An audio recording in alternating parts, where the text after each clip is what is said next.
When we talk about Rome, there's a certain aura and charm that comes into our mind, most of which is due to the old-time vibe of the place. But if you do plan to visit Rome, what is it that you should visit?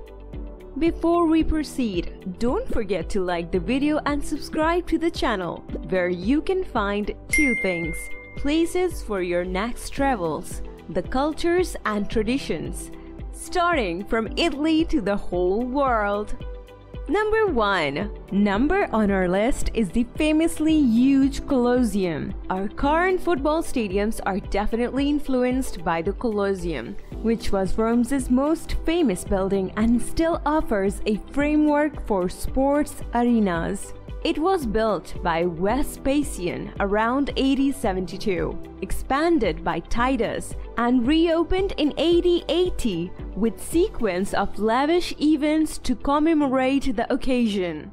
The imperial court and prominent officials sat on the bottom point of the Colosseum, while aristocratic Roman families sat on the next, and the general public sat on the third tier and the fourth. It is the biggest amphitheater in the Roman period, with a stadium capacity of more over 50,000. One may expect to see quite a bit of blood spilt in these venues, in which the legendary blood sport combats as well as animal contests and the Roman festivities were staged. You can see the subterranean theater system that brought beasts, bullfighters, and the scenic equipment to an eager audience by visiting the Colosseum today and learning about how it functioned. The Colosseum, also known as a modern addition to the world's 7 contemporary marvels, sees a significant volume of tourists. Thus, purchasing tickets in advance is strongly advised. It is thought of as one of the finest design and construction achievements of the Romans.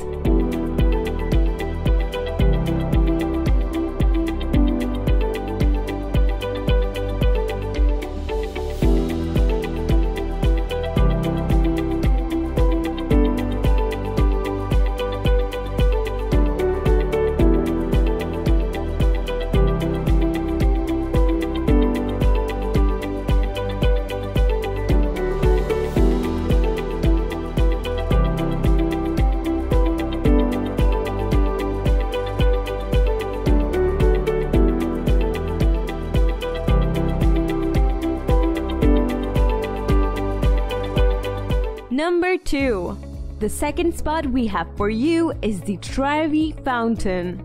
As one of the city's best known landmarks, this 17th century classic has been featured in several films, making a visit virtually mandatory. In order to ensure your comeback to Rome, it is customary to throw a penny further into Trevi water. Horse, tridents, and shell are all part of the depiction of the sea deity Oceanus. Rome's Trevi Fountain is located right in the heart of the area, and it's a must-see for visitors to Rome. This waterfall is also famous for being the site of many invitations due to the sheer story surrounding it. According to legend, a girl had to give the whereabouts of the spring to the Romans in order to preserve her chastity. You are supposed to toss 2 coins, one to express a wish and the other to ensure your return to Rome. According to legend, the fountain is surrounded by a huge Baroque palace, which adds much to the area's appeal.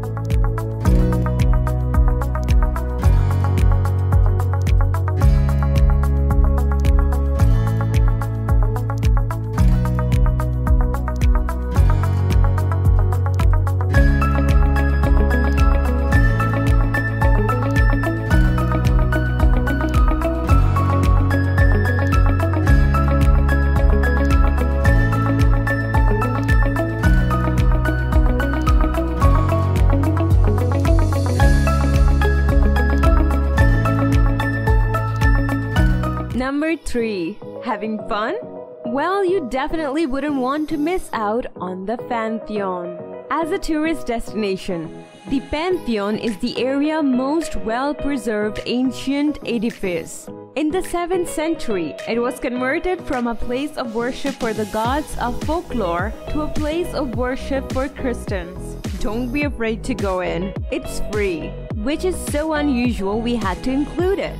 The Pantheon's iconic dome is still the world's biggest concrete roof, despite its age of almost 2,000 years. Additionally, in the Pantheon you will find the graves of famed artist Raphael, as well as Victor Emmanuel II, the first monarch of Italy. It's best to enter the monastery about midday to take advantage of the bright sunlight illuminating it from the oculus.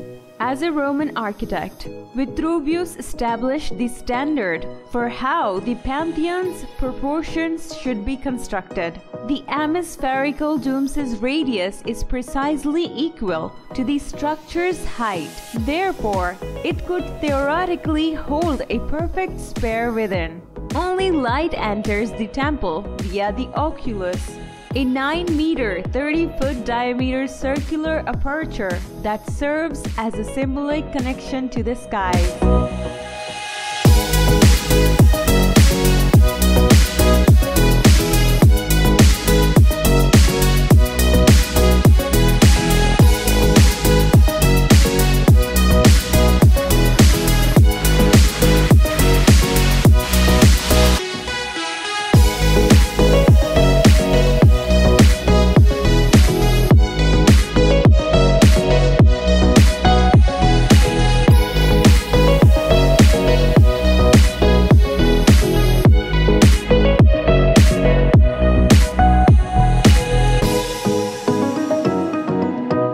Number 4. Next, we have the Spanish Steps for you.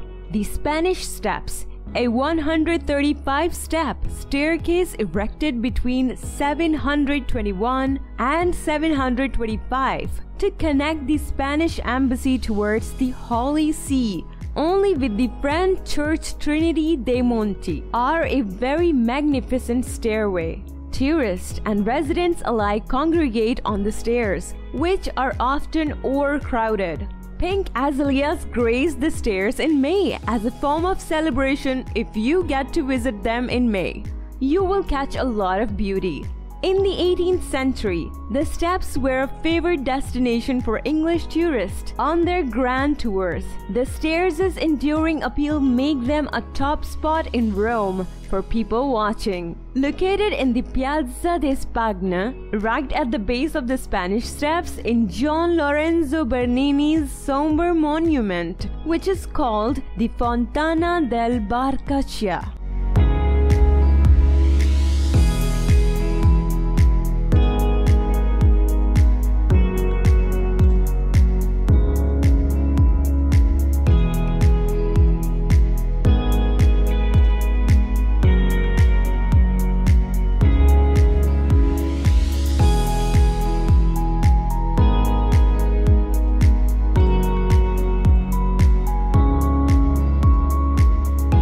Number 5. Next, we have the Vatican City. The Vatican may be reached by a lengthy corridor that runs from the Castel Sant'Angelo. See the Vatican, even if you don't believe in God, if you are in Rome. In spite of its modest size, it is one of Italy's most popular tourist destinations. Aside from the Pope and a few dignitaries or guards, the only people permitted to reside there are nuns and Catholic priests. You may also visit the other squares and museums while you are in Vatican City. The most renowned square in Rome, St. Peter's Square, is situated in the Vatican City. Every year, thousands go to this location to hear from Pope Francis, prior to St. Peter's Basilica. Bernini built an elliptical square with colonnades on both sides. Also, see the museums of Vatican City State, which are filled with timeless pieces of beauty.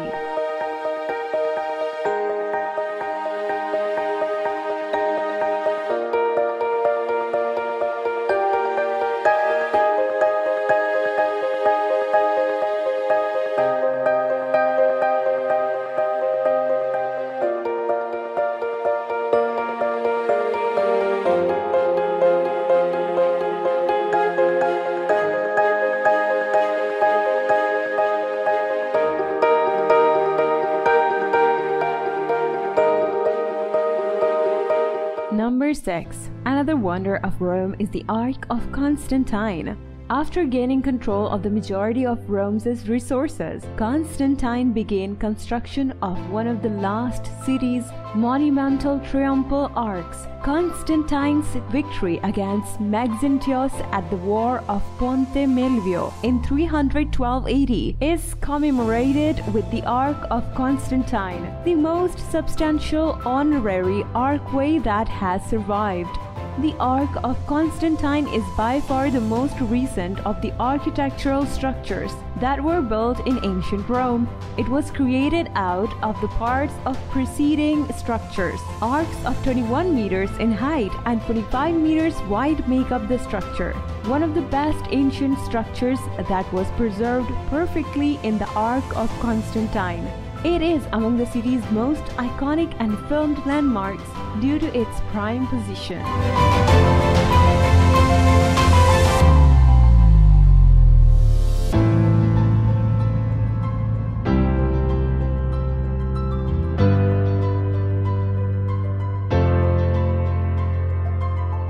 Number 7. Next up, we have for you the Piazza Navona. The Piazza Navona is one of Rome's most impressive public spaces. Due to the square's historical use as a Roman sports arena, its extended design might be attributed to this. Many fountains can be found in the piazza, including the La Fontana dei Quattro Fiumi, an intriguing obelisk, and the ruins of Domitianus Arena. The Piazza Navona area also has several cafes and patios, as well as many street entertainers. It is definitely one of Rome's most gorgeous landmarks. Today, the Piazza Navona is a popular gathering place for tourists and locals alike. Visit the Sant'Agnese in Agone Church and the Fountain of the Rivers, which has 4 sculptures symbolizing the world's 4 most significant rivers at the time: the Nile, the famous Danube, the Ganges, and lastly, the Rio de la Plata.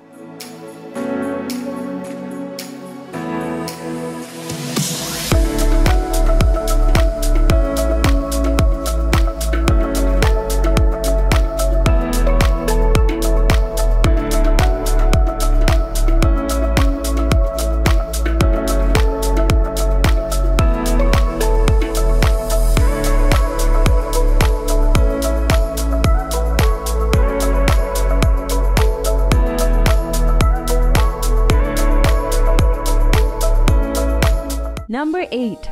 And the next beautiful spot in Rome is the Palatine Hill, the city's oldest neighborhood. Palatine Hill is one of Rome's 7 hills.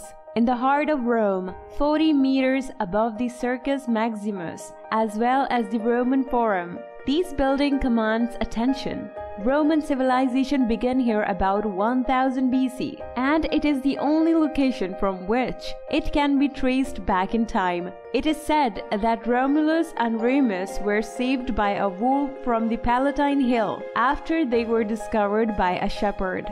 Even if the tale surrounding the foundation of Rome is untrue, the Palatine Hill remains the site of the city's founding. During the imperial period, the hill was totally occupied by huge castles. You can reach this cave and the remnants of ancient homes, such as Augustus from the summit of Palatine Hill. There is also a park here.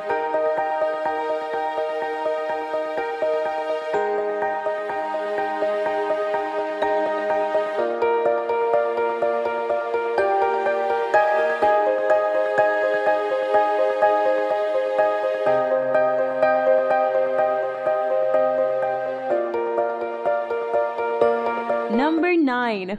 You definitely don't want to miss the Castel Sant'Angelo. Emperor Hadrian erected the Castel Sant'Angelo as a tomb. At some point, the area was used as a military base, sheltering popes during invasions. Castel Sant'Angelo has served as a royal palace, a fortification, and a gallery throughout the course of its long history. The fortress, tombs, and residences of former popes are also open for tours. The amazing sight from the rampart stroll should not be missed. On a spiral ramp, visitors climb to the 5 stories of the palace. where they are greeted by Bernini's angel sculptures. At its many levels are jail cells, a significant assortment of weaponry, and beautifully furnished papal palaces with Renaissance frescoes on the ceilings. Beautiful sceneries of the city can be had from the rooftop terrace.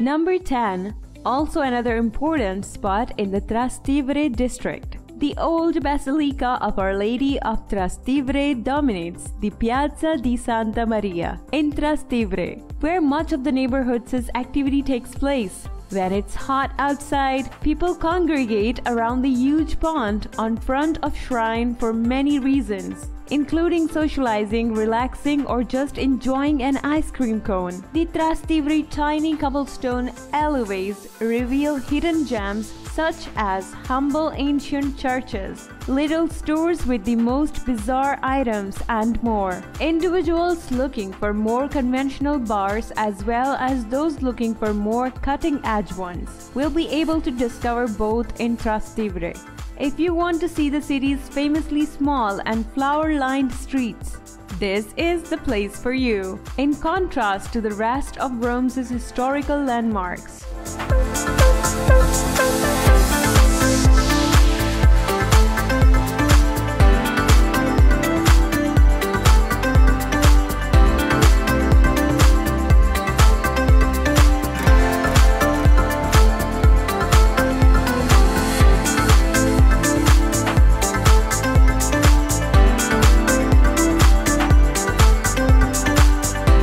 Number 11. Don't miss out on the Altar of the Fatherland, a massive structure known as the Altare della Patria. The Altar of the Fatherland was erected by Vittorio Emanuele III in 1911 to commemorate the 50th anniversary of the Italian unification, to honor the memories of the first monarch of Italy. This monument was created and erected. Today, the Vettoriano complex holds exhibits and meetings and is among the most popular site in Rome after repair and renovation work. At the very same height as the chariots, the statue to Victor Emmanuel's terrace offers a breathtaking perspective of the city. Only the panorama elevators provide access to the structure's higher levels, but the breathtaking vistas are well worth the trek.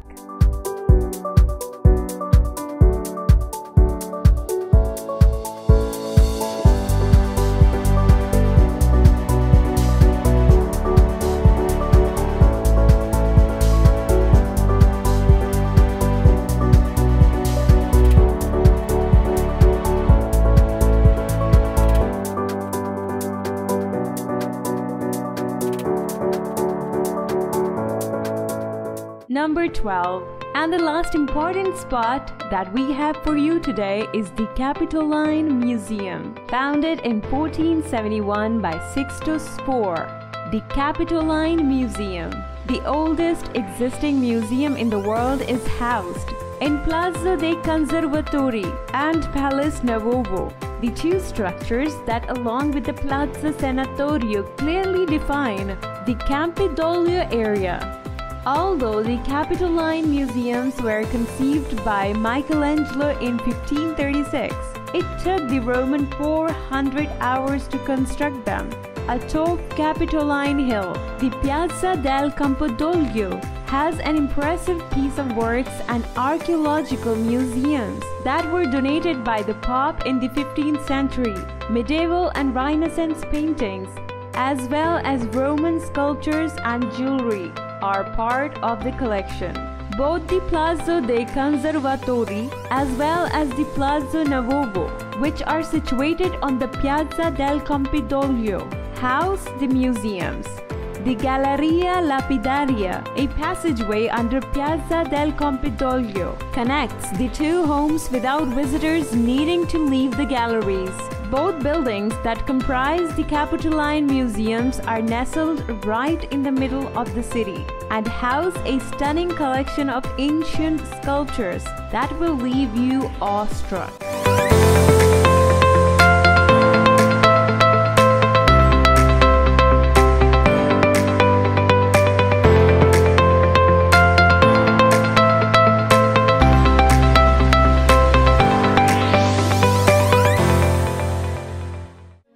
And there you have it, folks.